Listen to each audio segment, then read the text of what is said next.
mempersembahkan serial Sandiwara Radio Misteri Mak Rompang. Misteri Mak Rompang. Misteri Mak Rompang.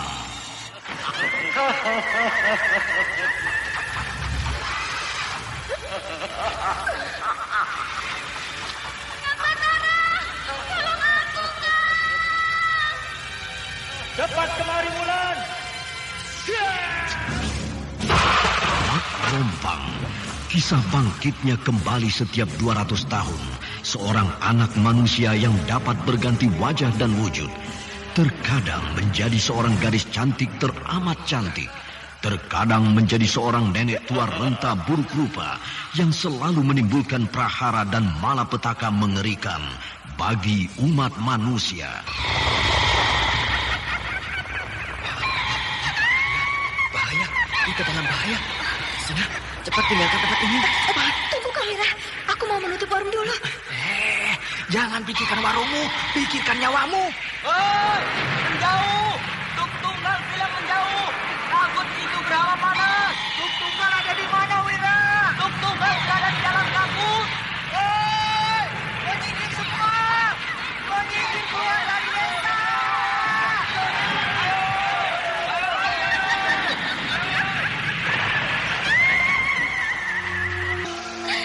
Kang Batara bicara sungguh-sungguh. Iya, karena saya mencintaimu, Wulandari. Mak Rompang diselingi pula tawa ria penuh canda serta kisah cinta kasih yang penuh dengan liku-pilu kehidupan dari dua insan manusia. Awas di belakangmu, Wulandari.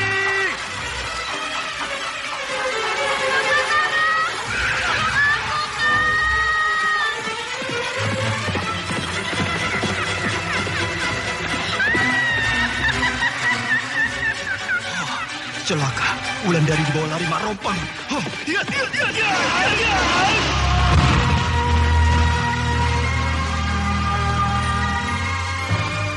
Didukung artis-artis terkenal Ferry Fadli, Yvonne Rose, Anna Sambayon, dan sederet bintang-bintang terkenal lainnya.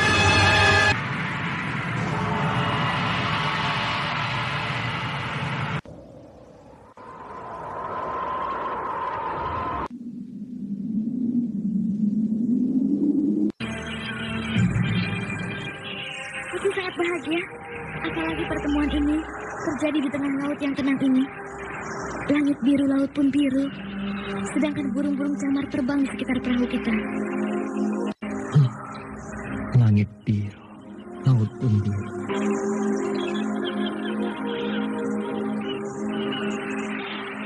Ikutilah episode ke-13. Langit biru, laut pun biru. Langit biru, laut pun biru. Langit biru, laut pun biru. Naskah karya Asmadi Syafar.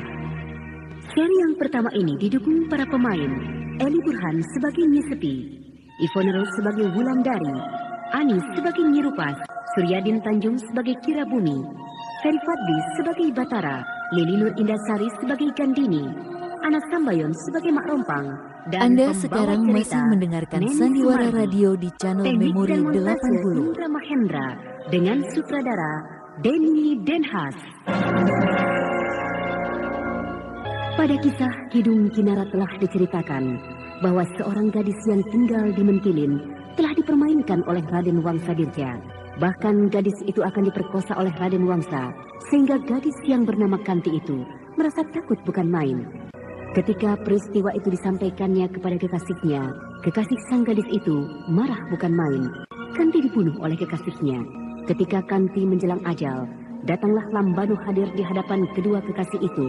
Dia menolong Kanti dengan ilmunya, sehingga Kanti bisa tertolong dari kematian. Namun ilmu Lambano sangat ganas. Kanti hanya bisa tertolong dengan jalan. Gadis itu berubah bentuk menjadi seekor burung. Burung yang diberi nama oleh Lambano, burung Kinara. Kinara adalah seekor burung yang sebenarnya berwujud setengah manusia. burung kinara itu ditugaskan oleh Lambano untuk menjebak Wulandari. Karena Lambano sudah berusaha untuk mendapatkan Wulandari, namun akhirnya Nyi Sepi dan Wulandari dapat melumpuhkan burung kinara. Bahkan burung itu tewas di tangan mereka. Kematian burung kinara membuat Nyi Rupas dan Lambano marah. Mereka mencari Nyi Sepi dan Wulandari. Namun yang bisa berhadapan dengan kedua guru dan murid itu hanyalah Nyi Rupas. Karena Lambano sudah terhambat langkahnya ke dunia nyata. Di dalam perkelahian, Nyi Rupas dapat mendesak Nyi Sepi. Bahkan Nyi Sepi dapat dilukai oleh Nyi Rupas, sehingga kaki Nyi Sepi tidak dapat digerakkan lagi. Namun keadaan Nyi Sepi dapat tertolong. Ketika Batara, Kira Bumi dan Aki Patok hadir di tempat perkelahian itu, Kira Bumi dapat menipu Nyi Rupas, sehingga Nyi Rupas menyingkir dari sana. Sementara itu kerajaan Dharmasraya dapat ditaklukkan oleh kerajaan Singasari, sehingga kedudukan Ki Sabrang yang berpihak kepada Singasari semakin mantap. Hanya sayang, Singasari tidak tahu kalau Ki Sabrang adalah seorang manusia yang licik, seorang manusia yang hanya mementingkan dirinya sendiri. Ayah, aku ingin melihat hasil lada yang akan Owe jual padaku. Mari, Di mana tempatnya? di sana. Oh ya, jauh juga ya. Tidak jauh. Hanya beberapa ratus tombak dari dermaga ini. Ayah. Ayo. Aha, mana? Itu, pedati itu. Oh, hanya 2 pedati. Masih ada beberapa pedati lagi. Ayah. Nah, ini. Nah, ini. Syarat sekali si pedati ini. Dan itu, ada beberapa pedati lagi. Ayah, ternyata kamu membawa banyak pedati. Dan pasti pedati-pedati itu penuh dengan lada. Iya. Kalau saja orang-orang Singasari tahu Owe membawa lada banyak begini, pasti hasil lada Owe akan disita oleh mereka. Aku punya cara tersendiri untuk mengelabui mereka. Luar biasa. Banyak sekali hasil panenmu Gandini. Aku kan sudah bilang dari tadi bahwa desaku adalah desa yang subur. Oh, luar biasa. Puluhan pedati memuat hasil lada. Nah, berapa Kisanak akan membayar semua ini? Aku akan membayar sesuai harga yang dibeli oleh orang-orang Singasari. Silakan. Bahkan lebih rendah dari harga mereka pun aku rela. Asal hasil panen ini tidak jatuh ke tangan mereka. Ya, baik. Akan aku bayar sekarang. Tapi hasil lada ini dibongkar. Kalau prajurit-prajurit Singasari melihatnya, maka pasti hasil panen lada ini mereka ambil. Ya, baik. Bagaimana keadaannya, Guru? Ada perubahan? Belum. Padahal aku sudah meminum ramuan sesuai dengan yang diajarkan oleh Ki Pandai Urat. Mungkin baru, Nyi Guru, sehingga ramuan obat itu belum bekerja dengan sempurna. Seharusnya sudah sembuh, Wulan. Karena sudah hampir 2 minggu aku meminum ramuan obat. Bahkan sekarang, kakiku ini tidak bisa digerakkan. Kaki Nyi Guru bertambah biru warnanya. Aku khawatir kalau kaki Nyi Guru menjadi lumpuh. Betul kan, Wulan? Tapi rasanya Nyi Guru akan cepat sembuh. Kamu tidak usah menghibur diriku, Wulan. Aku tahu bahwa sakitku ini bertambah parah. Iya, Nyi Guru. Tetapi sudahlah. Mungkin sudah suratan nasibku seperti ini. Kalau Nyi Guru mengizinkan, saya akan pergi mencari obat untuk Nyi Guru. Lebih baik kau pelajari lebih mendalam isi kitab 2 mustika itu. Dan itu lebih bermanfaat bagimu. Daripada kau pergi mencari obat untukku. Dunia di luar tempat tinggal kita ini sedang goyang, Wulan. Tidak akan aman bagimu. Iya, Nyi Guru. Saya akan ikuti nasihat Nyi Guru. Hanya di Telaga Sore ini, aku dan Nyi Guru akan aman dari serangan musuh-musuh kami. Tapi musuh-musuh kami itu tidak akan bisa ditumpas. Bila aku dan Nyi Guru hanya bersembunyi di sini saja. Wulan. Ya, Nyi Guru. Kalau aku sudah sembuh, kita keluar dari Telaga Sore ini. Kita buat perhitungan dengan Nyi Rupas. Iya, Nyi Guru. Nyi Guru seolah-olah tahu apa yang sedang aku pikirkan. Mataran, baru datang kau rupanya. Iya, Kira Bumi. Aku baru datang dari Telaga Sore. Bagaimana keadaannya Sepi? Sudah sembuh dia. Sakitnya Guru bertambah parah. Kedua kakinya sudah tidak bisa digerakkan. Aku sudah menduga. Tapi waktu itu aku tidak bisa dan tidak mau mengatakannya. Aku takut Nyi Sepi cemas. Kenapa Kira Bumi menduga begitu? Karena pukulan yang dilepaskan Nyi Rupas bukanlah pukulan biasa. Tapi pukulan itu adalah pukulan yang berisikan ilmu orang-orang dusun Karangangin. Apakah pukulan itu berbahaya, Kira Bumi? Sangat berbahaya. Karena obatnya tidak ada. Kecuali kita pergi ke Karang Biru. Di sana ada obat penawarnya. Karang Biru? Iya. Di mana itu, Kira Bumi? Karang Biru terletak di dasar laut. Di bawah Pulau Rakata. Pulau Rakata. Aku baru mendengar nama pulau itu. Maklum, aku bukan orang yang hidup di tepi pantai. Pulau Rakata jauh dari sini, Batara. Sulit bagiku untuk bisa ke sana. Apalagi tempatnya terletak di dasar laut. Aku mau menolongmu, Batara. Tapi kita harus menemui Kijana untuk bisa pergi ke sana. Kijana? Siapa lagi itu, Kirabumi? Suami Nyerupas. Karena dialah yang menguasai tempat itu. Tentu tidak akan mau dia mengizinkan kita pergi ke sana, Kirabumi. Memang tidak. Namun kalau kita tahu caranya, dia pasti akan memberikan kesempatan untuk kita bisa pergi ke Karang Biru. Aku tidak yakin, Kirabumi, karena mereka termasuk musuh-musuh kita. Kau mau tahu caranya? Apa itu? Apakah tidak kau perhatikan bahwa selama ini yang mengatur dusun Karangangin adalah Nyerupas, bukan Kijana? Aku tidak tahu hal itu, Kirabumi, karena aku tidak pernah tinggal di dusun itu. Yang mengatur dan memimpin dusun Karangangin sebenarnya bukan Kijana, tapi Nyerupas. Kijana hanya sebagai lambang saja. Kenapa begitu? Karena Kijana bukan asli orang dusun Karangangin. Dia berasal Anda dari sekarang Karangbiru masih yang mendengarkan terletak di Sandiwara bawah Radio Pulau di Rakata. channel Memori 80. Kijana sebenarnya orang tawanan Nyerupas, namun akhirnya menjadi suami Nyerupas. Karena Nyerupas jatuh cinta pada tawanannya itu. Nah, supaya Kijana tidak ingin kembali ke kampung halamannya, maka Kijana dia angkat menjadi pimpinan dusun Karangangin. Dulu siapa yang memimpin dusun itu, Kirabumi? Nyerupas. Oh, begitu. Dan Lambano anak dari hasil perkawinan mereka? Bukan. Lambano adalah anak angkat mereka. Tapi sebenarnya Lambano adalah anak Nyerupas dari hasil main gilanya dengan sesama orang dusun Karangangin. Bahkan supaya tidak diketahui oleh penduduk dusun, maka kekasih gelapnya itu dibunuh oleh Nyerupas. Oh, begitu. Tapi apakah orang-orang dusun Karangangin dan juga orang-orang seperti Kirabumi bisa mengalami kematian? Kami juga mengalami kematian, Batara, bila diizinkan oleh penguasa langit dan bumi ini. Tapi kebanyakan kematian itu akan dialami oleh kami pada penghujung umur dunia. Nah, kenapa kekasih gelap Nyerupas bisa mati, Kirabumi? Dia sebenarnya tidak mati, tapi diubah bentuknya oleh Nyerupas menjadi sebuah senjata. Senjata itu berupa sebuah pending yang terbuat dari perunggu. Bila pending itu dipukulkan pada lawannya, maka lawannya akan tertiup angin topan yang amat dahsyat. Oh, hebat sekali. Itulah Nyerupas. Ilmu-ilmunya memang sangat tinggi. Sehingga anaknya Lambano pun mempunyai ilmu yang serupa. Hanya Lambano masih muda. Sehingga ilmu-ilmunya belum sesempurna ibunya. Lalu bagaimana dengan Kijana? Aku yakin Kijana telah terkena sihir Nyerupas. Sehingga laki-laki gagah itu tidak ingat lagi untuk kembali ke Karang Biru di bawah Pulau Rakata. Hei Rabumi, kau tipu aku. Batara, bersiaplah. Nyerupas datang kemari. Seperti yang telah kita duga sebelumnya. Aku sudah siap, Kirabumi. Aku kau bohongi, Rabumi. Aku tidak membohongimu, Nyerupas. Hei, monyet! Hadapi aku! Hah? Rompang? Sudah berkeliling aku mencarimu, Rupas. Baru hari ini, di puncak Gunung Raya ini, aku bisa bertemu denganmu. Apa maumu, perempuan rendah? Aku akan membuat perhitungan denganmu. Perhitungan apa? Karena kau melemparkan aku dari pintu gerbang dusun Karangangin beberapa waktu yang lalu. Wah, itu karena kedatanganmu dengan niat yang buruk. Aku datang dengan niat yang baik. Apa niat baikmu, ha? Aku datang ingin menghadiri pesta perkawinan anakmu, Lambano. Hah, iblis rendah. Kau jangan menipu aku. Aku tahu apa yang terkandung di dalam hatimu. Itu sebabnya aku usir dari pintu gerbang dusunku. Sekarang mari, aku ingin melihat. Apakah kau juga sanggup mengusirku dari puncak Gunung Raya ini? Hah, kalau hanya untuk mengusirmu, aku tidak akan kerepotan, Rompang. Hei Rabumi, tunggu sebentar. Aku akan mengurus makhluk rendah ini. Baru aku akan menghajarmu. Jangan sombong, Nyerupas. Apakah Nyerupas dapat menumpas Mak Rompang, Kirabumi? Menurutmu bagaimana, Batara? Kalau saja Nyerupas dapat menghancurkan Mak Rompang, maka aku akan lega. Karena Mak Rompang adalah musuh turun-temurun kami. Semoga saja begitu. Jadi, Kirabumi yakin kalau Nyerupas bisa menghancurkan Mak Rompang? Belum tentu juga. Karena kedua makhluk ini mempunyai ilmu yang sama-sama hebat dan sama-sama aneh. Hei, bersiapkan Nyerupas. Aku sudah siap sejak tadi, Rompang. Mari kita perhatikan pertarungan yang akan berlangsung ini, Batara.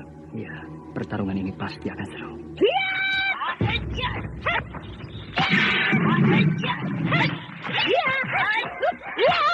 Jangan kau gegabah menyerangku, Rompang.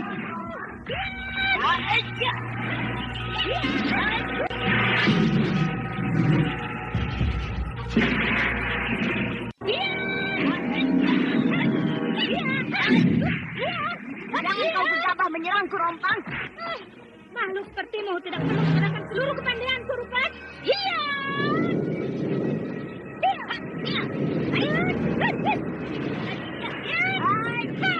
Dorongan yang kuat dan cepat itu Kira Bumi. Karena Nyerupas bergerak lebih cepat dari serangan yang datang. Tapi Nyerupas tidak bergerak. Dia hanya berdiri diam di tempatnya semula. Apakah dia memakai ilmu sihir? Tidak, hanya Nyerupas bergerak sangat cepat, sehingga sulit kau ikuti dengan mata manusia biasa.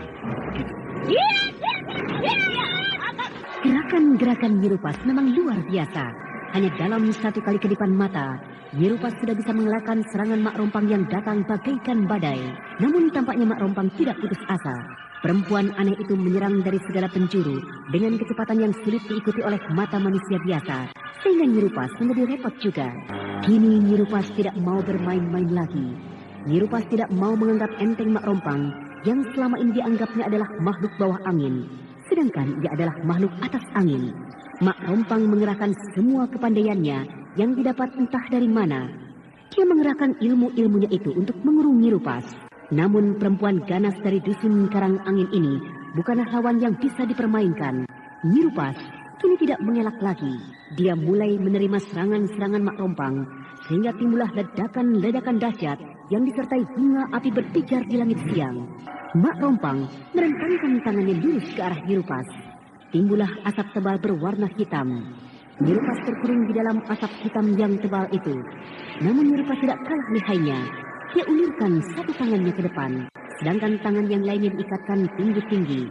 Maka keluarlah sinar putih menyerang sinar hitam, sehingga pemandangan di puncak Gunung Raya ketika itu sungguh-sungguh menakjubkan bagi siapa yang melihatnya. Karena sinar putih membelit sinar hitam persis sebagai dua ekor ular besar yang sedang bertempur.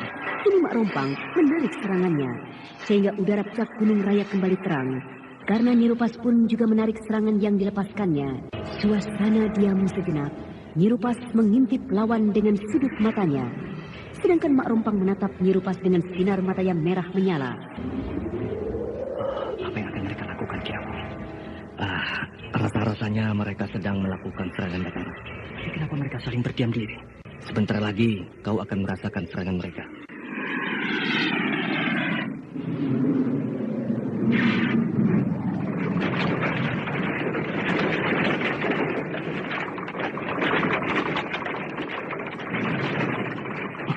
Kau rasakan tanah tempat kau berdiri bergoyang Batara. Ya.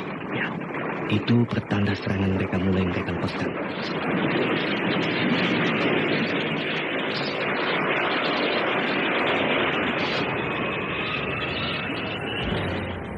Batara merasakan getaran-getaran yang kian lama kian terasa dahsyat. Sementara Kira Bumi mengeluarkan kepandaiannya, sehingga laki-laki aneh itu tampak seolah-olah berdiri di atas segumpal awan. Dia tidak oleng terkena serangan kedua perempuan yang sedang perang tanding itu.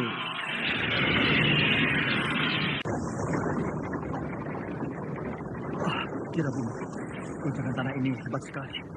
Hati-hati Batara.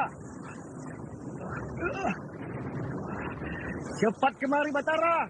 Cepat ke dekatku. Aku tidak akan bisa berdiri di atas awan seperti yang Kira Bumi lakukan. Aku akan memegangmu kuat-kuat. Kalau aku melompat ke dekat Kira Bumi, maka aku akan berdiri di atas jurang.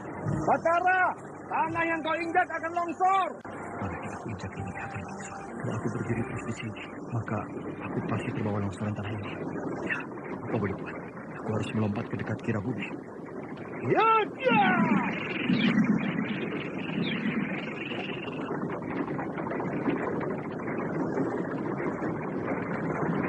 Berpijak pada kakiku. Ya. Hop. Nah, kau selamat. Terima kasih, Kira Bumi. Hei, mana kamu? Hah? Nyerupas dapat didesak oleh Mak Rompang. Lihat. Ternyata Mak Rompang ini lawan yang berbahaya, Batara. Dia tahu bahwa Nyerupas akan melepaskan pedang perunggu yang ada di pinggangnya. Sehingga dia tidak memberikan kesempatan pada Nyerupas untuk melakukan hal itu. Sebenarnya, Nyerupas lebih unggul dari Mak Rompang. Hanya sayang, sejak semula Nyerupas menganggap enteng lawan. Iya, padahal menghadapi Mak Rompang harus memakai akal, bukan memakai kekuatan.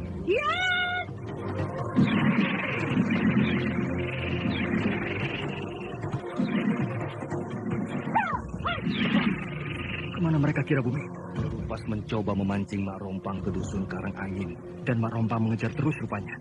Hanya kalau sudah mendekati dusun itu, kekuatan Mak Rompang bisa tersedot.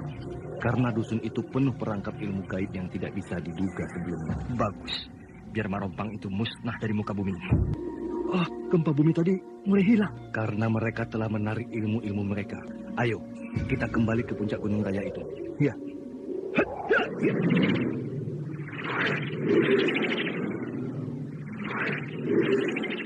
Ah, lubang bekas gempa ini besar sekali. Lubang ini bekas pukulan Nyerupas, sedangkan ini adalah bekas pukulan Mak Rompang. Kesaktian Mak Rompang itu begini hebat. Bagaimana aku, Wulandari dan Nyi Guru bisa mengalahkannya? Hei, Rupas! Buka pintu gerbang dusunmu ini! Kalau kau benar-benar berani menantangku! Ternyata kau cuma perempuan yang muda yang tidak berani menghadapi aku. Padahal aku sudah mengejarmu sampai ke depan pintu gerbang dusunmu ini.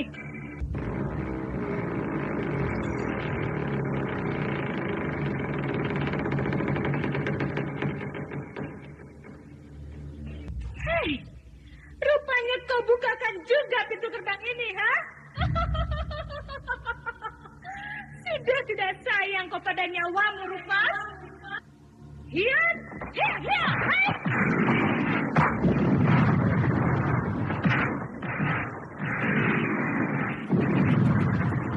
Kurang ajar, kau serang aku secara gelap dengan pukulan tombak beracunmu. Hian, hian, hop! Hei, Rupas! Keluar kau dari dalam dusunmu ini. Kalau kau memang benar-benar berani. Kalau kau memang berani, masuklah ke dalam. Anda sekarang masih mendengarkan Sandiwara Radio di channel Memori 80. Aku akan masuk. Nah, aku sudah melangkah masuk ke dalam dusunmu.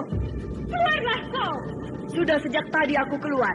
Tunjukkan wujudmu. Tidak perlu. Oh, iya. Kenapa kau serang aku dengan licik begini, ha? Kau memang harus dihadapi dengan licik. Ya.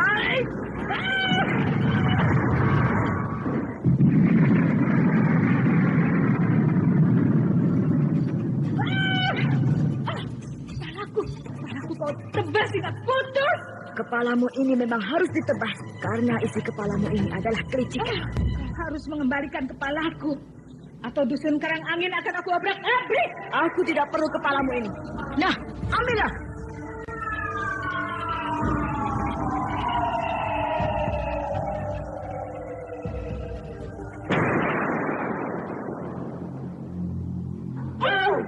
Kau buang kepalaku.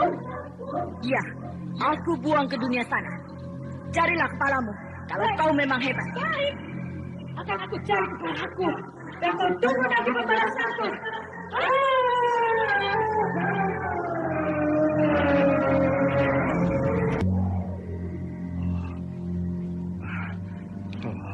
Sudah malam hari di puncak gunung ini kira bumi. Aku rasa Nyerupas tidak akan kembali kemari. Karena dia sudah dikalahkan oleh Mak Rompang. Aku tidak yakin, Betara. Bahkan Mak Rompang akan kalah. Kalau Mak Rompang berani masuk ke dalam dusun Karangangin. Kau lihat bayangan yang bergerak cepat di udara itu. Iya. Oh, Mak Rompang. Mak Rompang tidak berkepala.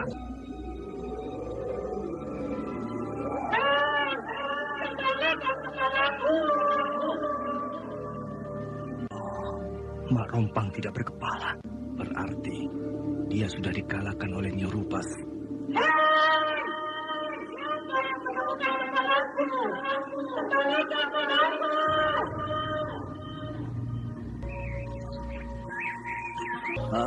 Tanaman lada ini sudah dipenuhi oleh rumput-rumput liar. Kamu bersihkan rumput yang tumbuh di sela-sela tanaman lada itu, Menik, supaya tanaman lada kita menjadi subur. Iya, Bapak. Cepat sekali tanaman lada ini menjadi semak-semak. Karena kita sudah lama tidak kemari. Seharusnya kita sering kemari, Bapak. Sehingga tanaman lada kita tidak seperti ini. Karena aku sudah bilang padamu, Menik, tanaman lada ini sengaja aku biarkan begini. Supaya Ki Sabrang tidak tahu. Tapi beginilah hasilnya. Ladang ini sudah menjadi semak belukar. Tanaman lada ini menjadi kurus. rumput di sekelilingnya yang tumbuh subur. Kalau kita bersihkan hari ini, minggu depan sudah akan subur lagi dia. Iya.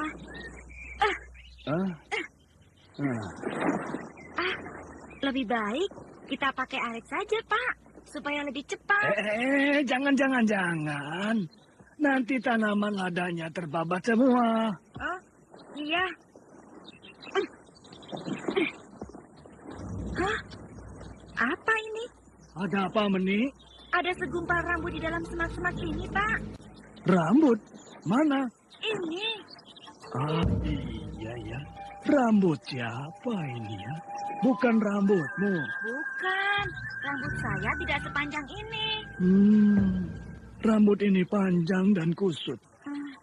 Pasti ini rambut perempuan. Siapa yang membuang rambutnya di ladang kita ini ya, Pak? Entahlah. Tidak usah kamu pikirkan. Singkirkan saja. Iya. Rambut ini panjang dan kusut. Ada bekas darahnya, Pak. Sudah kamu buang gumpalan rambut tadi, Meni? Sudah. Kenapa kau buang rambut? Hah? Rasanya ada yang bicara di dekatku. Ada apa, Meni? Tidak ada apa-apa, Pak. Kamu belum tidur, Meni? Belum, Pak. Apa yang kamu pikirkan? Rambut yang saya temukan tadi siang. Untuk apa kamu pikirkan rambut itu? Sedangkan pemilik rambut itu membuangnya. Aku yakin bahwa pemiliknya dibunuh orang. Kamu ada-ada saja. Betul, Pak. Ada bekas darah lengket di rambut itu. Kalau pemiliknya dibunuh orang, maka yang kita temukan bukan rambut, tapi mayatnya. Iya ya. Sudah, tidurlah. Tidak usah kamu pikirkan soal rambut itu. Iya, Pak.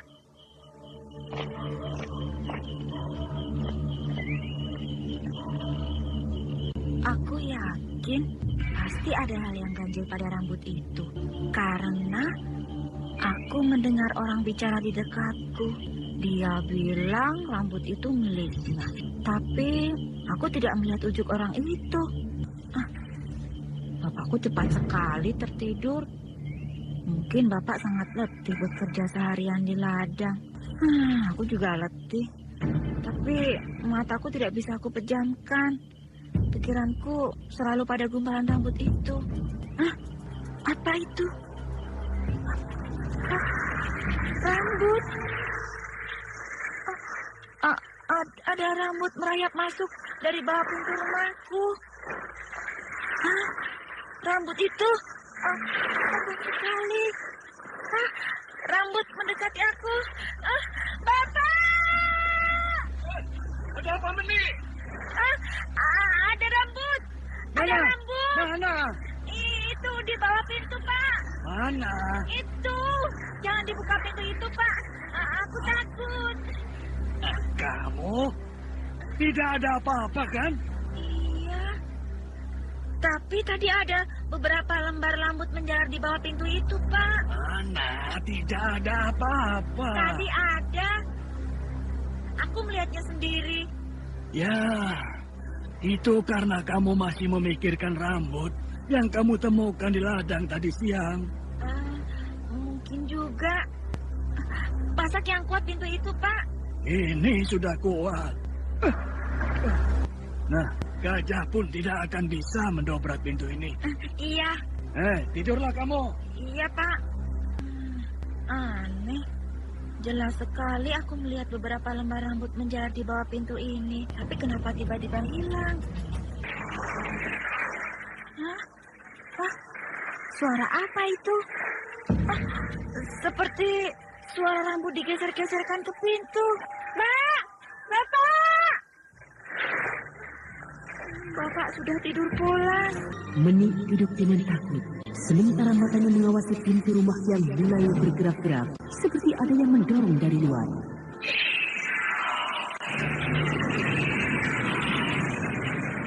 Aku yakin bunyi itu pasti bunyi rambut yang dipukulkan ke dalam pintu rumahku. Bapak! Bapak! Bapak! Pintu rumah kita ada yang mendorongnya dari luar. Bapakku tidak bangun. Bapak tidur pula sekali. Ah, pintu itu terbuka. Bapak, bangun Bapak, bangun. Bapakmu tidak akan bangun. Aku mendengar Anda orang sekarang bicara padaku. masih mendengarkan Sandiwara Radio tidak di melihat channel orangnya. Memori 80. Aku yang bicara denganmu.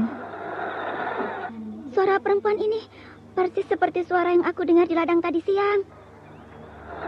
Memang aku yang bicara denganmu tadi siang. Dia tahu namaku. Meni. Siapa kamu? Aku Rompang. Aku tidak kenal kamu. Aku tidak pernah melihat wujudmu. Kita memang tidak pernah berkenalan. Tampakkan dirimu. Tidak usah. Aku tidak kenal kamu. Maksudku, pergi. Aku akan pergi setelah kau tunjukkan di mana kau buang rambutku tadi siang. Aku buang ke dalam jurang. Carilah ke sana. Tidak ada, Meni. Iya, aku tidak tahu lagi. Pergilah, pergi. Tidak usah mundur terus, Meni. Kamu tidak usah takut. Tunjukkan di mana kamu buang rambutku.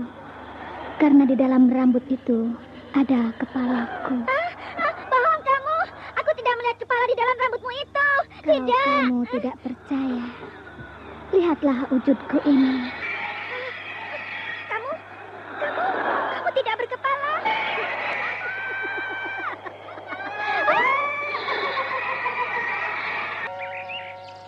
Hei, apa kerja Kisanak di semak-semak itu pagi ini? Saya mencari rambut. Rambut? Kemarin anak saya membuang segumpal rambut yang ditemukannya di dalam semak-semak ini. Panjang rambut itu? Iya. Bahkan katanya di dalam rambut itu ada kepala orang. Kisanak jangan main-main.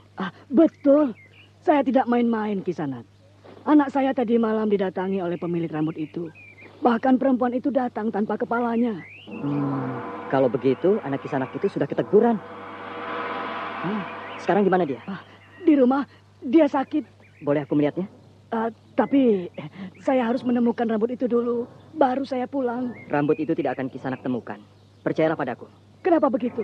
Karena rambut itu sebenarnya tidak ada. Itu hanya penglihatan anakmu saja. Tapi saya juga melihat rambut itu kemarin siang. Berarti Kisanak juga sudah melihat rambut siluman penghuni lembah ini. Saya juga sudah menduganya sejak kemarin. Tapi saya takut kalau perempuan pemilik rambut itu datang lagi nanti malam. Sebaiknya aku lihat keadaan anakmu itu. Kalau bisa akan aku usahakan obatnya. Apakah Kisanak sanggup mengobatinya? Akan aku coba. Marilah ke rumah saya. Itu anak saya sedang tidur. Siapa nama anakmu itu? Meni. Dia bukan sedang tidur, tapi dia sedang dibawa oleh pemilik rambut itu. Kisanak tahu? Aku melihatnya. Kisanak tidak usah cemas. Dia tidak akan mencelakakan anakmu. Sekarang apa yang harus saya lakukan? Aku akan mencoba mengobatinya. Kisanak bisa mengobatinya. Akan aku coba.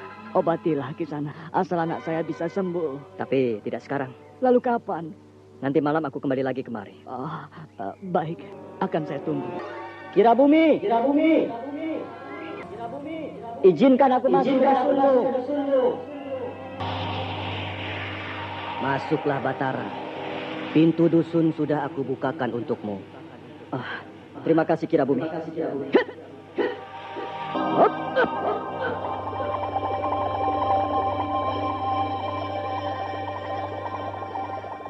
Sudah lama juga aku tidak kemari. Tapi dusun ini tidak berubah. Tetap sepi seperti dulu. Batara, kenapa harus berdiri di halaman rumahku? Naiklah. Terima kasih, Ki. Hop, ya.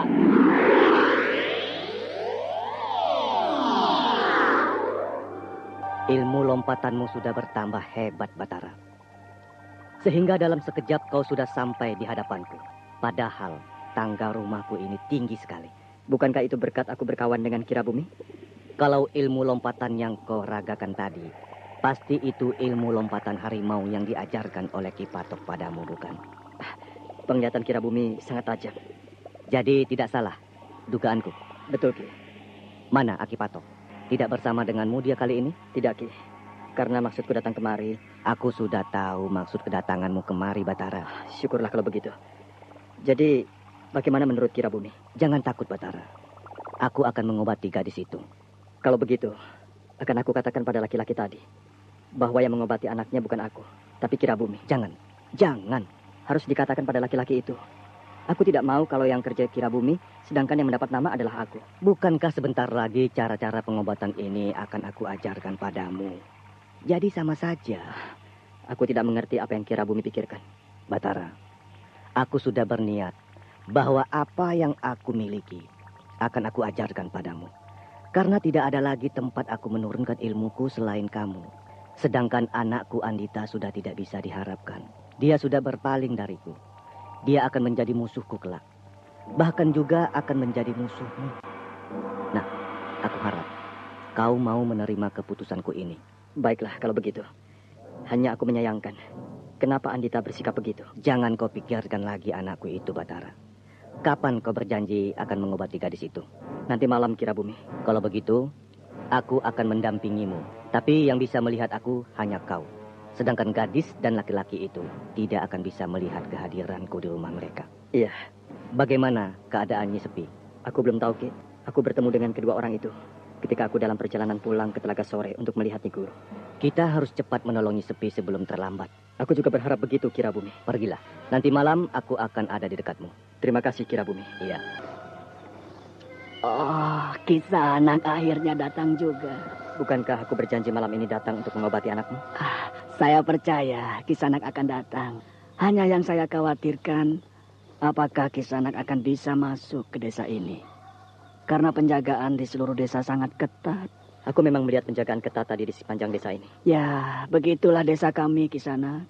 Semenjak desa ini dipimpin oleh Ki Sabrang. Sekarang yang penting, kita mengobati anakmu. Iya. Mari.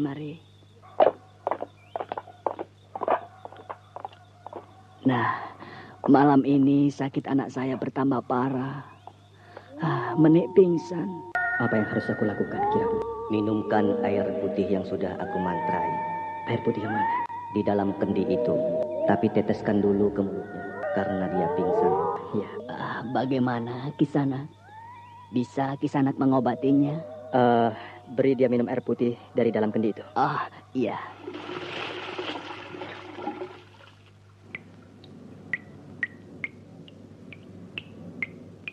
Nah, minumkanlah. Ayo. Dia tidak akan bisa minum, Kisanak. Anak saya ini pingsan. Teteskan dulu air itu ke mulutnya. Baik. Ayo, Nak. Dia mulai sadar, Kisanak. Iya. Saya haus. Nah, minum ini, Nak. Minum. Laki-laki separuh baya itu cepat meminumkan air yang ada di dalam kendi itu kepada anaknya. Sementara Menik meminumnya dengan cepat. Tidak lama, Menik tampak berangsur-angsur segar kembali. Bahkan kini seolah-olah tidak pernah terjadi apa-apa pada dirinya. Melihat kejadian itu, Bapak Menik sangat gembira. Dia berkali-kali mengucapkan terima kasih pada Batara. Tidurlah di sini, Kisanak. Jangan pergi dulu. Aku tidak bisa berlama-lama di rumahmu ini. Aku harus meneruskan perjalananku. Kami belum membalas kebaikan yang Kisanak berikan pada kami.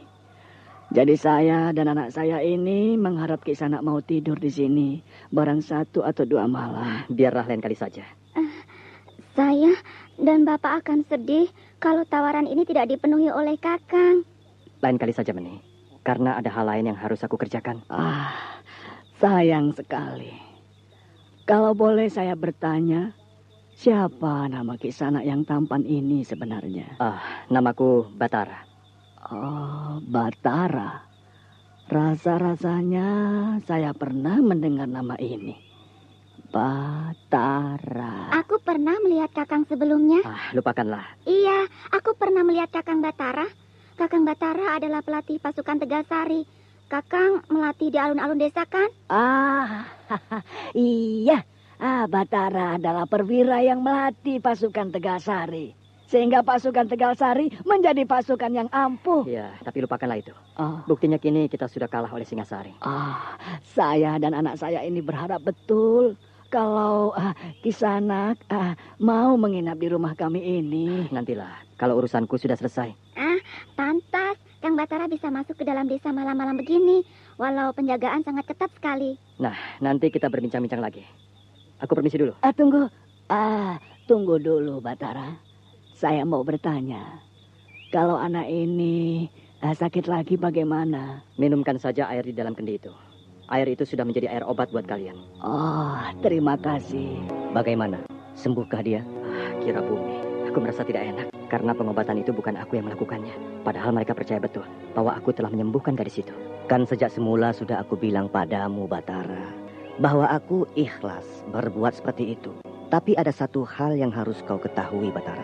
Bahwa gadis itu sakit karena Mak Rompang. Hah?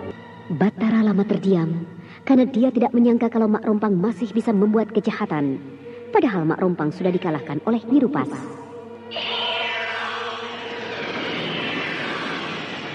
Namun yang membuat Batara terkejut adalah sakit meni diakibatkan oleh Mak Rompang. Jadi kau meneruskan perjalananmu ke Telaga Sore, Batara. Jadi Kira Bumi, sekarang aku mau bertanya padamu. Tentang apa, Kira Bumi?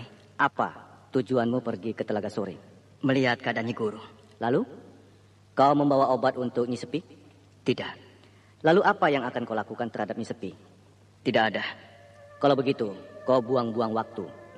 Lebih baik kau cari obat untuk Nyi Sepi. Dan seperti yang telah aku katakan padamu, aku bersedia menemanimu. Aku belum tahu bagaimana caranya pergi ke Karang Biru yang terletak di dasar laut. Bukankah sudah aku katakan bahwa kita akan coba membujuk Ki Jana? Rasanya sulit, Kira Bumi. Bahkan aku anggap hal itu mustahil. Karena Ki Jana sudah menjadi musuhku dan juga musuh Kira Bumi. Iya, aku punya cara untuk membujuk Ki Jana. Bagaimana caranya, Ki? Kau tunggulah selama seminggu ini. Baik, Ki. Nah, aku pergi, Batara. Ya, Kira Bumi. Terima kasih.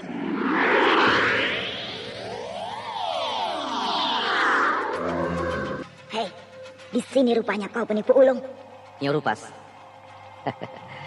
Kenapa Nyi Rupas tiba-tiba memakiku seperti ini? Bukan saja memakimu.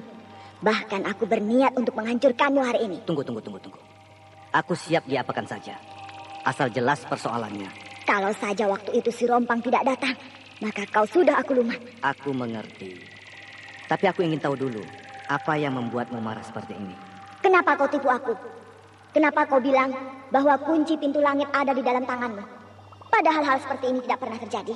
Oh, itu rupanya yang membuatmu marah seperti ini. Iya, kau telah membohongi aku. Aku tidak bohong, Nyi Rupas. Kalau tidak percaya, lihatlah. Ini kunci pintu langit di dalam tanganku. Jadi betul kunci pintu langit diserahkan padamu, Rabumi? Masih kau ragukan apa yang aku pegang ini, Nyi Rupas? Iya, aku tahu. Itu adalah kunci pintu langit. Hanya aku merasa heran. Kenapa harus kau yang mendapat kepercayaan memegang kunci pintu langit itu? Aku sendiri juga tidak tahu, Nyi Rupas. Kenapa aku yang diberi kepercayaan seperti ini? Tapi aku tidak berani menanyakannya kepada para dewa penguasa langit. Baik, aku tunduk pada pemegang kunci pintu langit. Kalau begitu, izinkan aku berkunjung ke dusun Karang Angin, Nyi Rupas. Aku akan izinkan kau ke sana, Kira Bumi. Hanya aku tidak menjamin keselamatanmu, karena kau telah ikut menyerang dusun Karang Angin bersama pemuda yang bernama Batara. Ingat, Nyi Rupas, aku adalah pemegang kunci pintu langit ini. Sehingga apa yang aku lakukan terhadap dusun Karang Angin bukanlah suatu kesalahan. Bahkan aku membela kebenaran. Membela kebenaran? Lambano menawan kekasih Batara yang bernama Wulandari. Sehingga aku datang ke dusun Karang Angin untuk menolong Batara, untuk membebaskan kekasihnya itu. Nah, bukankah pekerjaan yang aku lakukan itu sebuah kebenaran? Benar bagimu, tapi salah untukku. Karena kau telah menyakiti hati anakku Lambano. Lambano telah melakukan kesalahan, Nyi Rupas. Dia telah menganiaya perasaan dua orang remaja yang saling mengasihi. Betul kan? Aku tidak tahu. Sebenarnya kau tahu. Tapi kau berusaha untuk tidak mau tahu. Aku tidak mau berdebat soal itu. Nah, atas kekuasaan yang telah diberikan oleh Dewa Penguasa Langit padaku, maka aku ingin masuk ke dusun Karang Angin. Dan aku minta supaya keselamatanku kau jamin. Kalau kau tidak bisa menjamin keselamatanku, berarti kau menantang penguasa langit. Baiklah. Tapi mau apa kau masuk ke dusunku? Aku ingin menemui Ki Jana. Karena sudah lama sekali aku tidak berbincang-bincang dengan pemimpin yang bijaksana itu. Seharusnya bukan kau yang mendapat kepercayaan memegang kunci pintu langit, tapi suamiku, Ki Jana. Sudah lama kita tidak bertemu, Ki Jana. Ya, sudah lama sekali. Mungkin sudah 1 abad hitungan manusia di dunia sana. Lebih, ya. Mungkin sudah 1,5 abad menurut hitungan manusia di dunia sana. Hanya sayang, baru-baru ini kau masuk kemari bukan untuk persahabatan seperti ini, tapi kau membuat keonaran. Mungkin Nyerupas sudah bicara panjang lebar pada Kijana atas tindakan yang aku lakukan beberapa waktu yang lalu di sini. Sehingga tentu tidak mengenakan Kijana maupun seisi dusun ini. Iya, aku merasa tersinggung atas sikapmu itu, Kirabumi. Terus terang, bahkan aku sangat tersinggung. Untuk itulah tujuanku berkunjung kemari, Kijana. Untuk meluruskan hal-hal yang tidak mengenakan di antara kita. Ya, apa boleh buat. Karena kau adalah pemegang kunci pintu langit. Dengan keterangan yang aku berikan kepada Nyerupas, tentu Kijana bisa membenarkan tindakanku itu. Aku tidak tahu, tapi aku sedang berusaha untuk melupakannya. Oh, bagus kalau begitu. Sehingga hubungan kita akan berjalan baik seperti sedia kala. Ya, akan aku coba. Aku berharap begitu. Bahkan aku berharap hubungan persahabatan kita sama seperti dulu. Semasa Kijana masih tinggal di Karangbiru, di bawah Pulau Rakata. Karangbiru. Karena kau menyebut nama itu, aku teringat lagi kampung halamanku itu. Aku sangat suka kampungku itu. Jangankan Kijana, aku pun suka tempat itu. Tempat yang damai dan tentram. Sudah lama aku tidak melihat dusun Karangbiru. Entah seperti apa sekarang dusunku itu. Sudah berapa lama Kijana meninggalkan Karangbiru? Ya entahlah. Tapi kalau hitungan orang dunia sana, mungkin sudah 3 abad yang lalu. Apakah Kijana tidak berniat untuk kembali ke Karangbiru? Kalau untuk kembali dan tinggal di sana, rasanya tidak. Tapi kalau untuk pergi berjalan-jalan, ya ingin juga. Bila Kijana ingin ke sana, aku bersedia menemani. Ternyata masih seperti dulu, Kirabumi. Kau masih kawan yang menyenangkan. Hidupku memang aku abdikan untuk persahabatan, untuk kebenaran. Lain tidak. Baik, aku akan mengajak kau ke sana. Kapan? Wah, rupanya pertemuan kalian berdua sangat mengesankan. Seperti perjumpaan 2 orang sahabat yang sudah lama tidak bertemu. Aku perhatikan dari tadi, kalian bicara sambil tersenyum-senyum. Aku kemari memang untuk persahabatan, Nyerupas. Apa saja yang kalian bicarakan? Ya, macam-macam. Terutama bicara soal masa silam kami berdua. Sehingga aku pun teringat bagaimana Kirabumi sering berkunjung ke tempatku di Karangbiru. Kirabumi selalu datang ke sana bila aku undang. Karangbiru. Nama itu tidak mengenakan untuk aku dengar. Tapi bagiku nama itu merupakan kenangan masa lalu. Lupakan sajalah dusun Karangbiru. Kau ini aneh, Nyerupas. Mana bisa aku melupakannya? Dusun itu tempat aku lahir dan dibesarkan. Tetapi bahkan aku merencanakan untuk berkunjung ke sana. Ke sana? Iya. Kapan? Besok, pagi-pagi sekali. Untuk apa Kang Jana ke sana? Bukankah di sini Kang Jana lebih enak? Di sini Kang Jana punya kekuasaan. Bukankah sudah aku bilang tadi bahwa aku ke sana untuk melepaskan rindu pada dusunku? Kalau begitu, aku ikut. Oh, jangan, tidak boleh. Aku tidak mau terjadi keributan seperti dulu. Aku tidak akan membuat ribut di sana. Kalau aku bilang tidak, kau tidak akan bisa berbuat apa-apa. Karena hanya seizin akulah setiap orang bisa berkunjung ke sana. Aku tidak mau Kang Jana pergi. Kenapa? Karena perjanjian kita dulu tidak seperti itu. Kang Jana boleh meninggalkan dusun Karangangin hanya atas izin aku. Perjanjian itu sudah tidak perlu karena dibuat sebelum kita menjadi suami istri. Kini setelah aku menjadi suamimu, aku bebas menentukan langkahku. Lalu Kakang tidak perlu izin dariku lagi? Oh, tentu tidak. Bukankah di sini aku sebagai pemimpin dusun? Jadi aku tidak perlu minta izin pada siapapun. Baik. Lalu apa yang akan Kakang lakukan di sana? Ya, tentu aku akan mengelilingi dusunku itu, Rupas. Aku akan berkunjung ke tempat kawan-kawanku. Aku akan ngobrol dengan mereka karena sudah lama sekali aku tidak menemui mereka. Tapi Kakang Jana tidak boleh lama-lama di sana. Tentu. Karena aku juga tidak akan bisa lama-lama meninggalkan dusun Karangangin ini. Nah, pergilah. Asal Kakang Jana memenuhi janji bahwa Kakang akan kembali lagi kemari dengan cepat. Aku rasa tidak perlu aku ulang lagi janjiku itu. Siapa yang berdiri di atas bukit itu, Kirabumi? Dia sahabatku, Kijana. Pemuda itu gagah juga. Siapa namanya? Batara.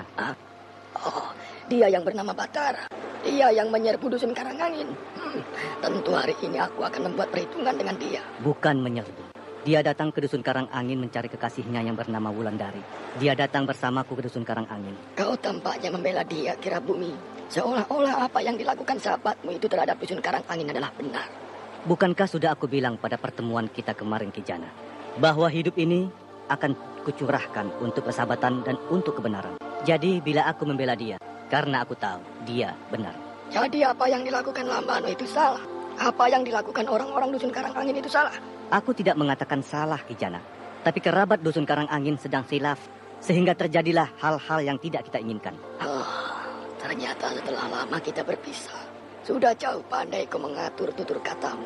Aku bicara seperti ini demi untuk persahabatan, Ki Jana. Lain tidak. Dan aku yakin, Ki Jana akan lebih bijaksana untuk bertindak. Karena Ki Jana adalah pemimpin dusun orang-orang atas angin. Andai Ki Jana membuat perhitungan dengan dia, tentu dalam sekejap dia akan kalah. Namun, aku tidak mengharapkan itu terjadi, Ki Jana. Baik. Aku rupanya percaya apa yang kau katakan, Kirabumi. Ini apa yang diinginkan oleh kawanmu itu. Dia tentu menunggu aku di sini, Ki Jana. Rupanya kalian sudah punya janji. Memang, aku sudah punya janji dengan dia hari ini di sini, Ki Jana. Silakan temui dia. Baik. Sudah kau lihat siapa yang berdiri itu, Batara? Apakah itu yang bernama Ki Jana? Apakah itu Ki Jana? Iya. Dialah yang bernama Ki Jana, yang sekarang memimpin Dusun Karang Angin. Kami akan pergi ke Dusun Karang Biru. Aku salut pada Kirabumi. Kirabumi berhasil membujuk Ki Jana untuk pergi ke Dusun Karang Biru. Bukankah aku sudah katakan padamu, Batara, bahwa aku punya cara untuk membujuknya pergi ke Dusun Karang Biru? Dan ternyata bujukan itu berhasil. Tentu sudah 1 minggu lebih kau menunggu aku di sini. Memang sudah lebih dari 1 minggu. Kalau melihat bentuk Ki Jana itu, aku seperti melihat para pertapa yang alim dan jujur. Memang begitu. Karena di Dusun Karang Angin pun, dia masih melakukan tapa setiap hari. Tujuannya tidak lain untuk meningkatkan ilmunya. Sehingga ilmu laki-laki itu bukan main hebatnya. Bahkan mungkin bisa mengalahkan ilmu Nyerupas. Mari, kita temui dia. Jadi aku bisa ikut ke Dusun Karang Biru, Kirabumi? Belum tentu, Batara. Belum tentu. Tapi akan kita coba membujuknya. Yang penting, kau harus bersikap hormat padanya. Demi untuk bisa diizinkan ikut ke Karang Biru. Iya. Ki Jana, inilah pemuda yang bernama Batara. Sejak tadi aku perhatikan gerak-gerikmu, anak muda. Sehingga aku yakin bahwa kau orang jujur dengan hati yang bersih. Pantas kalau Kirabumi memilihmu menjadi kawannya. Terima kasih, Ki Jana. Anda sekarang masih mendengarkan Sandiwara Radio di channel Memori 80. Kirabumi di puncak bukit itu. Sudah, Ki. Sudah 1 minggu lebih. Kau orang yang tabah. Apakah keperluanmu menunggu Kirabumi di sana? Apakah kalian sudah punya janji? Saya sering menunggu Kirabumi di puncak bukit itu, Ki. Karena Kirabumi lah orang yang bisa saya ajak bertukar pikiran. Bahkan kadang-kadang saya bisa meminta nasihat pada beliau. Apakah hari ini ada keperluanmu dengan Kirabumi? Iya, biasanya kami duduk berbincang-bincang. Tapi kali ini saya takut mengganggu perjalanan Ki Jana dan Kirabumi. Batara masih bicara dengan ramah pada Ki Jana dengan harapan supaya dirinya bisa ikut ke Dusun Karang Biru yang terletak di dasar laut. Kini keduanya sedang menuju ke Dusun Karang Biru yang terletak di bawah laut. Di dalam perjalanan, Ki Jana merasa heran melihat Batara sudah menunggu di puncak bukit. Kini Batara terlibat pembicaraan dengan Ki Jana. Batara sedang berusaha untuk bisa ikut pergi ke Dusun Karang Angin. Andai saja Ki Jana tidak berkeberatan, tentu kau akan diajaknya pergi ke dusunnya, Batara. Dusun yang belum pernah kau lihat sama sekali. Saya mau ikut. Tapi apakah Ki Jana akan mengizinkan saya? Aku merasa aneh padamu, anak muda. Kau sebenarnya adalah musuh besar anakku, Lambano. Tapi entah kenapa, tiba-tiba saja aku jadi tertarik padamu. Ya, mungkin karena kau sangat sopan padaku. Berarti Ki Jana mengizinkan Batara ikut dengan kita. Apakah dia sudah pernah masuk ke dusun orang-orang atas angin seperti kita ini, Kirabumi? Kalau masuk ke tempatku di Lembah Meratap sudah sering. Mungkin kalau dia diberi kesempatan untuk melihat Dusun Karang Biru, maka dia akan bertambah kagum pada orang-orang atas angin seperti kita ini. Aku takut kalau dia menjadi bumerang bagi diriku. Kenapa harus takut? Bukankah Ki Jana tidak mengajarkan ilmu apa-apa terhadap dirinya? Dan kalau dia berbuat buruk pada Ki Jana, aku jaminannya. Baiklah. Apakah kau ingin ikut bersama kami? Kalau Ki Jana mengizinkan, tentu saya bersedia ikut. Iya. Aku akan mengajakmu. Karena Kira Bumi menjamin bahwa kau bukanlah orang yang berniat jahat. Terima kasih Kijana. Karena Kijana mempercayai saya. Mari, kita berangkat. Kita sudah sampai. Sudah sampai? Maksudku, kita sudah sampai di tepi pantai ini. Sebentar lagi kita akan berjalan menuju dusun Karang Biru. Oh, begitu. Pantai yang indah. Pasir pantai ini putih. Lebih putih dari pantai tempat Nyai Kemuntung dulu. Pemandangan di sini sangat indah, Kira Bumi.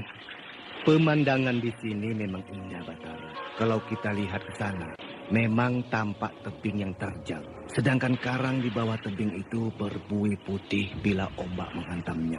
Iya, memang benar-benar indah. Kau lihat pulau subur di tengah laut itu, Batara? Iya. Itu Pulau Rakata.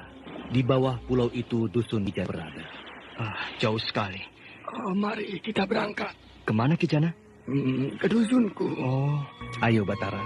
Kemana kita jalan? Ke sana. Ke sana? Iya. Bukankah itu laut? Ya, memang laut. Dan kita akan masuk ke dalam laut itu? Tapi bagaimana caranya? Sebentar lagi kau akan melihat jalan di antara laut itu. Nah, lihatlah.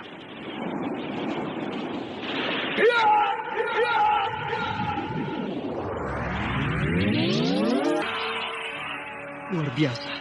Tiba-tiba ada jalan membentang dari tempat kita berdiri ini sampai ke tengah laut. Kita akan berjalan di jalan ini, Batara. Namun ada satu syarat yang harus kau penuhi. Syarat apa itu, Kijana? Bila kau berjalan di jalan itu nanti, kau tidak boleh melihat ke belakang.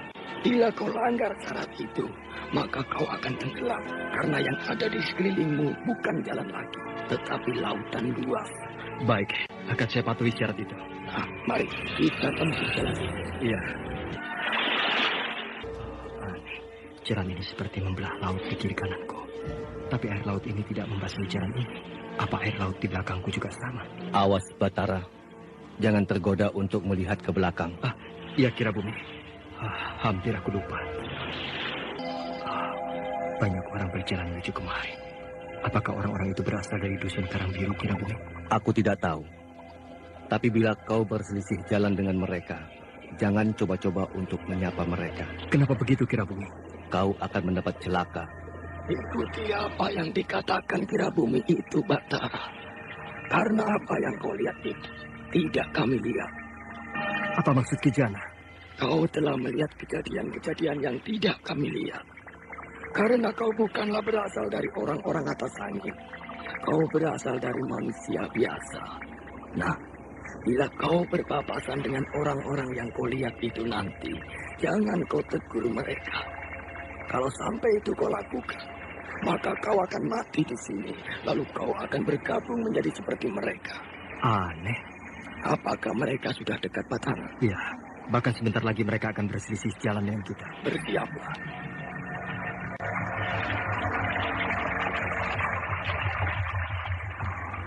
Rombongan orang-orang sangat banyak, bahkan semakin banyak. Kini rombongan orang-orang itu akan berpapasan denganku. Rupanya ini rombongan prajurit kerajaan yang sedang membuat tawanan. Hati-hati, Kira Bumi. Ada apa? Mereka akan menubruk Kira Bumi. Itu hanya penglihatanmu, Batara. Sedangkan kami tidak melihat siapa-siapa. Iya, ya. Orang-orang itu tidak menubruk Kira Bumi. Tapi kenapa orang-orang yang lewat ini memandangku dengan bengis? Kira Bumi, yang lewat ini serombongan prajurit kerajaan. Biarkan saja mereka lewat.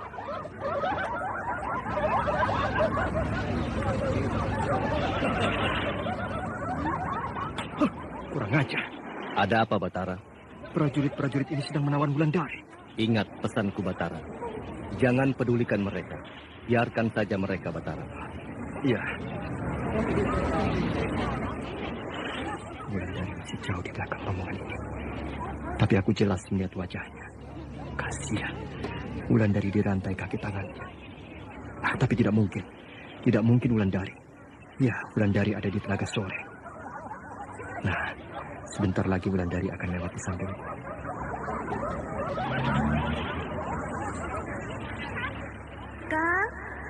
Kang Batara. Wulandari, tubuhnya bermandikan darah. Dia seperti bekas disiksa. Batara, kenapa kau berdiri? Wulandari mereka siksa. Kaki dan tangannya dirantai. Jangan kau hiraukan. Cepat ikuti kami. Batara, tolong aku. Ayo, cepat jalan Batara. Jangan berdiri terus. Tapi Kirabumi, semua apa yang kau lihat itu sebenarnya tidak ada. Kang Batara! Wulan, tunggu aku. Batara, jangan lihat ke belakang. Oh, celaka. Aku melanggar larangan.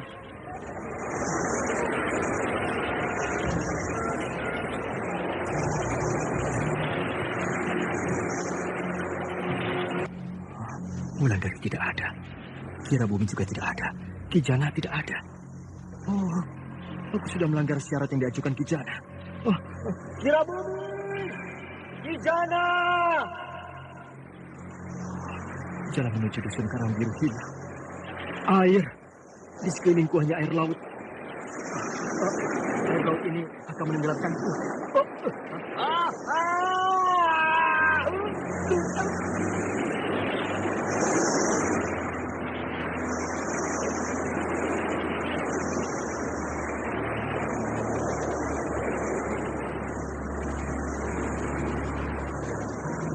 Batara hilang Kijana. Aku tidak bisa menolongnya Kirabumi karena dia telah melanggar laranganku. Apa yang terjadi pada dirinya Kijana? Biasanya orang yang melanggar laranganku itu akan mati tenggelam di laut ini.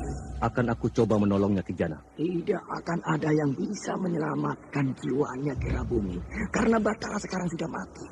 Maaf, aku tidak bisa meneruskan perjalanan ini Kijana. Aku harus menolongnya. Lihat!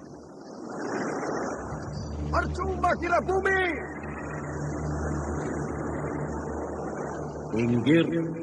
Minggir semua. Jangan ganggu sahabatku. Jangan kalian bunuh dia. Lihat!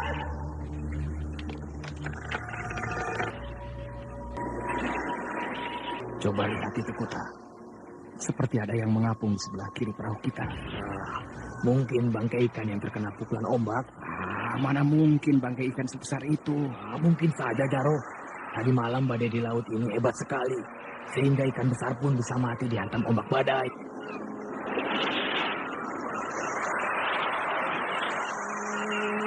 Mari kita dayung perahu ini ke sana. Aku ingin lihat bangkai ikan besar itu. Ayo, lagi. Ya. Hah? Bukan bangkai ikan, Kuta. Tapi mayat orang. Hah? Oh iya. Itu bajunya. Mari kita lebih dekat lagi. Ayo. Betul.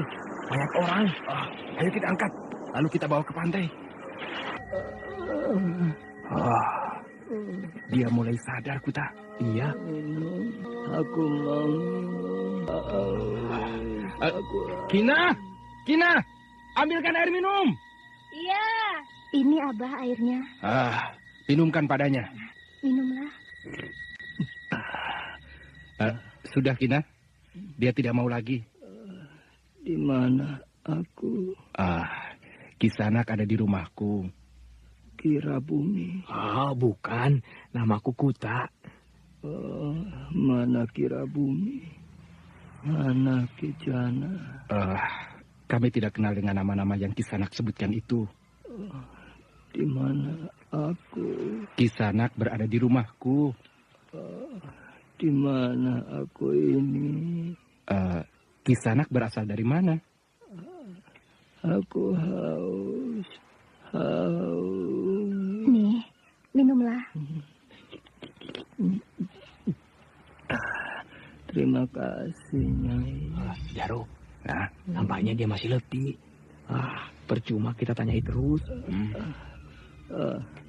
Maaf, aku sudah merepotkan Kisanak semua. Jangan bangun dulu. Tidur sajalah Kisanak. Ya, kepalaku pusing sekali. Kalau Kisanak tidur, maka Kisanak tidak akan pusing. Ya, terima kasih. Kisanak orang mana? Aku berasal dari desa Mendiri di kerajaan Dharmasraya. Dharmasraya? Jauh sekali. Di sini desa apa namanya? Ini desa Bojong Nangka. Bojong Nangka. Kerajaan Dharmasraya terletak di seberang lautan desa ini. Jauh sekali. Aku kan sudah bilang bahwa desa Kisanak jauh sekali. Aku mau pulang. Aku harus pulang. Kisanak harus istirahat dulu beberapa hari di sini.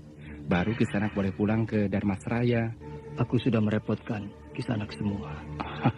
Tidak. Kami senang dapat menolong Kisanak. Aku bernama Jaro. Ini kawanku yang bernama Kuta. Sedangkan ini anakku, namanya Kina.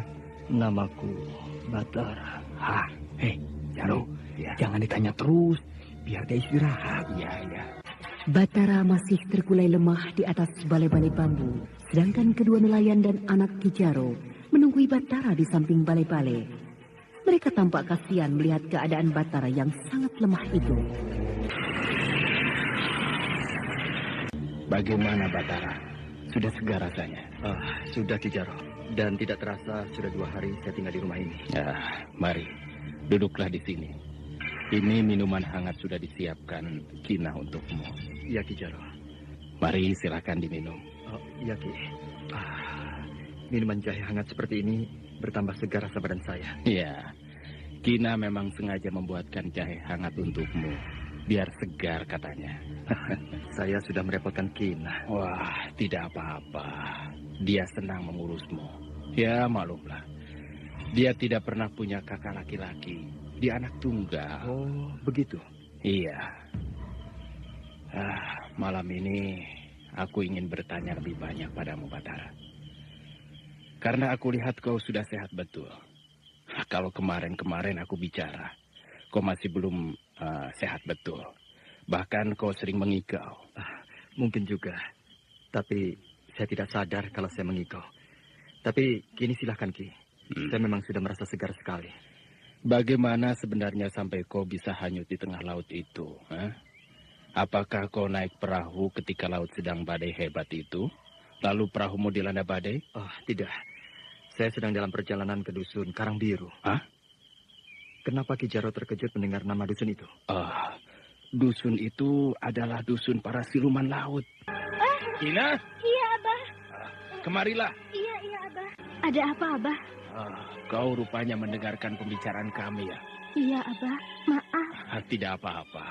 Duduklah di sini. Biarlah, Abah. Saya sedang merebus air di belakang. Kenapa Kina tidak mau duduk di sini, Ki Jaro? Dia takut mendengar nama dusun Karangbiru. Kenapa begitu, Ki Jaro? Ya, karena istriku, yaitu ibunya, pernah mengalami hal seperti yang kau alami. Ibu Kina pergi ke dusun Karangbiru. Anda sekarang masih mendengarkan Sandiwara Radio di channel Memori 80. Pesta perkawinan besar-besaran. Ya, namun sayang. Beberapa hari kemudian aku sudah menemui istriku mengambang di laut menjadi mayat. Saya turut berduka mendengar cerita ini. Kejadian itu sudah berlalu lama. Saat itu Kina masih anak-anak. Malam sebelum kejadian itu, Ibu Kina sudah bercerita padaku bahwa dia bertemu dengan seorang perempuan tua yang tidak dikenalnya di tepi pantai. Perempuan tua itu mengajaknya pergi ke dusun Karangbiru karena di sana akan ada pesta perkawinan besar-besaran. Aku mengizinkannya karena aku, Ibu Kina dan juga orang-orang desa Bojong Nangka ini belum tahu kalau desa Karangbiru adalah desa siluman laut. Esok paginya istriku pergi dengan perempuan tua itu. Ya, sayang. Aku tidak mencegah kepergian istriku itu. Padahal aku sudah punya firasat buruk. Ketika tengah malam aku mendengar badai di laut. Perasaanku tambah tidak karuan. Aku selalu memikirkan keselamatan istriku. Karena istriku belum juga kembali. 2 hari kemudian orang-orang menemukan mayat istriku sudah mengambang di tengah laut. Ya, kata orang, dusun Karangbiru sedang meminta tumbal untuk pesta perkawinan warga mereka. Dan kami sebenarnya sudah merasa cemas juga. Karena beberapa hari yang lalu, perempuan tua itu muncul lagi di tepi pantai. Pasti dia sedang mencari tumbal untuk dusun Karangbiru. Tapi sayang, rupanya perempuan tua itu tidak berhasil membawa nyawamu ke sana. Karena aku dan Kuta menemukanmu dalam keadaan hidup di tengah lautan. Saya berhutang nyawa pada Ki Jaro dan Ki Kuta. Saya tidak tahu bagaimana cara saya membalasnya. Jangan kau pikirkan, Batara. Aku dan Kuta tidak pernah berpikir begitu.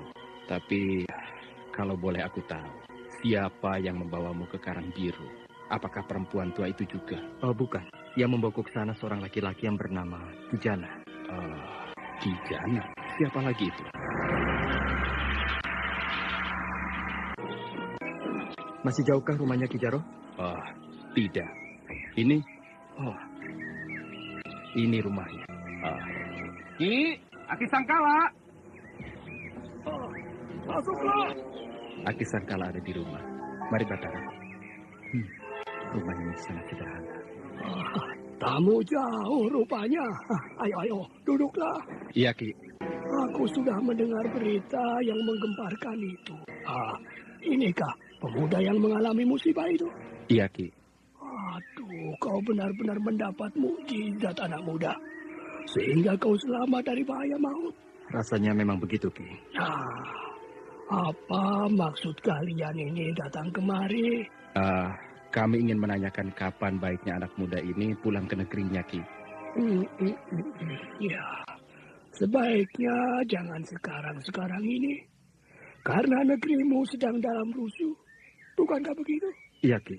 Dan lagi, dusun Karang Biru masih mengintai nyawamu untuk tumbal mereka. Iya, Ki. Tapi tunggu. Aku melihat sesuatu kekuatan dari wajahmu, anak muda. Dan boleh aku lihat garis tanganmu, anak muda? Untuk apa, Ki Kala? Aku ingin melihat masa depanmu. Masa depan? Ya.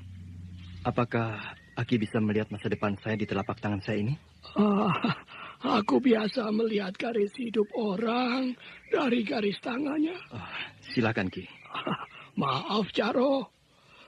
Silakan kau tunggu di luar, ya. Karena banyak hal-hal dan rahasia anak muda ini yang mungkin dia sendiri tidak suka didengar oleh orang lain. Baiklah, Ki. Aku akan tunggu di luar. Nah, kemarikan tangan kananmu. Iya.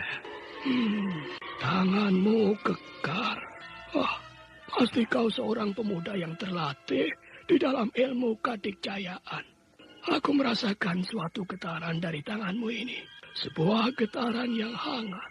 Rupanya Aki Kala ini seorang yang ahli melihat garis kehidupan orang. Sepanjang hidupmu, kau akan banyak disenangi gadis-gadis. Karena wajahmu memang sangat tampan, anak muda. Siapapun akan tertarik melihat ketampananmu ini. Kau rupanya bukan orang biasa, anak muda. Kau pernah menduduki suatu jabatan di dalam pasukan kerajaan. Bahkan masa depanmu sangat cerah. Walau kau akan banyak menghadapi tantangan dan rintangan di dalam kau menapaki hidupmu nanti. Hebat Aki ini. Belum pernah aku bertemu dengan orang sehebat dia membaca garis hidup orang. Ternyata kau berkawan bukan saja dengan manusia biasa, anak muda. Kau banyak diikuti oleh orang-orang halus atau para siluman. Bahkan kau juga punya musuh siluman ganas yang sulit kau tundukkan. Bukan begitu? Apa yang Aki katakan ada benarnya. Dan juga ada yang belum terbukti kebenarannya. Rupanya kau malu untuk mengakuinya. Tapi suatu saat, apa yang aku katakan ini akan terbukti, anak muda. Cepat atau lambat. Tapi hati-hatilah. Kau akan mendapat ancaman di desa Bojong Nangka ini. Betul begitu, Aki? Biasanya, apa yang aku lihat tidak pernah meleset, anak muda. Hanya saya ingin kembali cepat ke kampung saya. Tidak bisa. Banyak halangan yang akan kau temui. Aki, kalau saya cepat pergi dari desa ini, bukankah saya akan terhindar dari bahaya yang Aki katakan? Anak muda, apa yang kau katakan itu benar.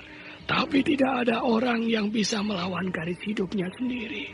Karena garis hidup seperti air sungai yang arusnya mengalir deras ke hilir. Percuma kita melawan arus yang begitu kuat. Aku akan tetap mencobanya. Aku tidak percaya dengan kata-kata Aki Kala yang satu ini. Satu lagi yang akan aku katakan padamu, anak muda. Bahwa di masa-masa yang akan datang, langkah kakimu sangat jauh. Maksud Aki? Maksudku, bahwa kau akan banyak meninggalkan tempat kelahiranmu. Kau akan merantau jauh dan lama sekali. Aneh sekali. Padahal saya tidak ingin meninggalkan kampung halaman saya, Aki. Bahkan saya ingin, kalau umur saya panjang, saya akan tetap di kampung halaman saya sampai tua. Ya. Tapi itulah hidup. Kini akan aku lihat garis percintaanmu. Apakah dia akan bisa melihat bahwa aku sudah punya kekasih? Kau sudah punya kekasih, betul kan? Iya. Kalau melihat garis percintaanmu ini, pasti kekasihmu sangat cantik. Betul kan? Iya. Tapi sayang. Sayang? Ya. Kenapa, Aki? Kalian tidak akan berjodoh. Maksud Aki, saya tidak akan bisa mempersunting kekasih saya itu? Tidak. Kenapa begitu, Aki? Karena banyak halangan. Walaupun sebenarnya kalian berdua sangat cocok. Kenapa banyak halangannya, Aki? Maksud saya, apa saja halangannya itu?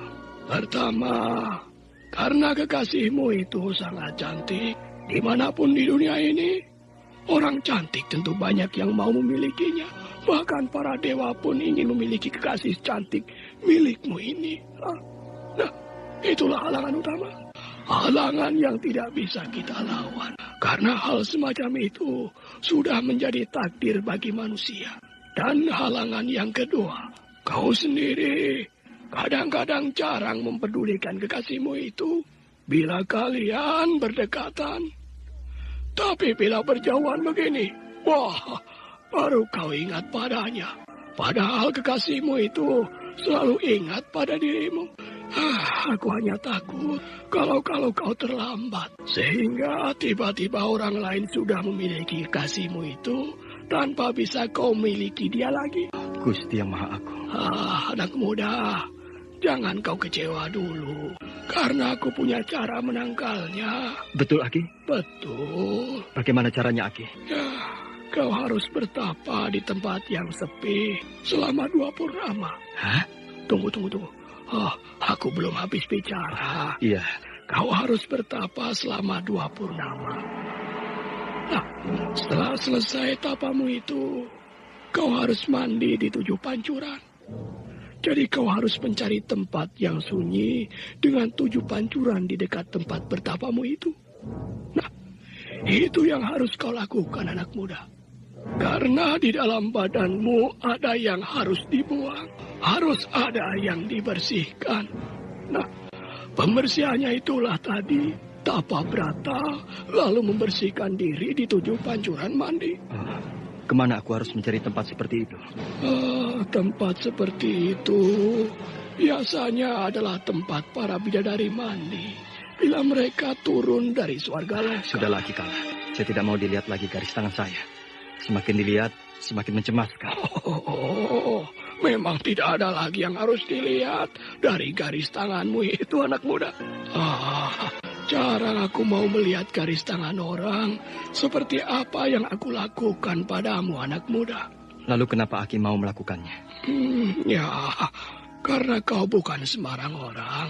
Kau tampaknya diciptakan oleh Sang Pencipta untuk mengubah dunia. Mengubah jalan sebuah pemerintahan di sebuah kerajaan kelak. Kau bukan orang biasa. Kau calon orang besar. Dan aku yakin apa yang aku lihat ini. Aki, aku tidak mau hal itu terjadi. Aku tidak mau jadi apa-apa. Aku hanya ingin jadi orang biasa seperti sekarang ini. Menjadi rakyat jelata seperti sekarang ini saja sangat sulit melakoninya. Apalagi mengubah dunia. Aki, itu hal yang mustahil. Ya, kita lihat saja nanti, anak muda. Nah, apalagi perlumu datang malam-malam kemari, Jaro? Mana anak muda yang kau bawa tadi siang? Ada di rumahku, Aki Kala. Terus, apa perlumu kemari? Maaf, Aki. Aku ingin tahu siapa sebenarnya tamuku itu. Sebenarnya, aku tidak boleh mengatakan siapa dia padamu. Karena itu adalah rahasia pribadinya, bukan urusan orang lain. Betul, Aki. Aku tidak ingin mengetahuinya. Yang aku ingin tahu hanya sekelumit tentang dirinya saja. Karena tidak ada orang yang bisa terhindar dari badai laut yang begitu hebat. Kalau orang itu adalah orang biasa, Ki. Oh, betul apa katamu itu. Jadi betul apa yang aku duga, Ki. Memang begitu. Karena dia bukan orang biasa. Tapi pemuda tampan itu adalah seorang yang hebat. Dia sakti mandraguna. Itu sebabnya dia masih bisa bertahan dari amukan badai laut yang hebat. Karena ada yang melindungi dirinya. Bahkan dia akan menjadi orang besar di kemudian hari. Oh, jadi aku sudah kedatangan tamu yang luar biasa rupanya. Kau memang sedang mendapat tamu calon pembesar. Kesempatan ini tidak boleh aku sia-siakan. Jaro, nelayan setengah baya itu mulai merancang sesuatu di dalam pikirannya. Sementara Aki Jala hanya tersenyum karena orang itu sudah arif apa yang dipikirkan oleh nelayan itu. Tapi Aki Kala yakin tidak ada yang akan bisa merubah jalan hidup Batara karena itu sudah suratan takdir.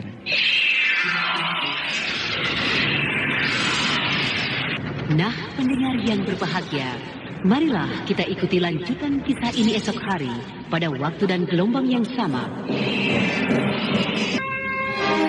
Demikianlah tadi serial Sandiwara Radio Misteri Mak Rompang episode ke-13 Langit Biru, Laut Pun Biru, dipersembahkan oleh Denhas Adya Suara bekerja sama dengan PT Sinar Effendi Murni.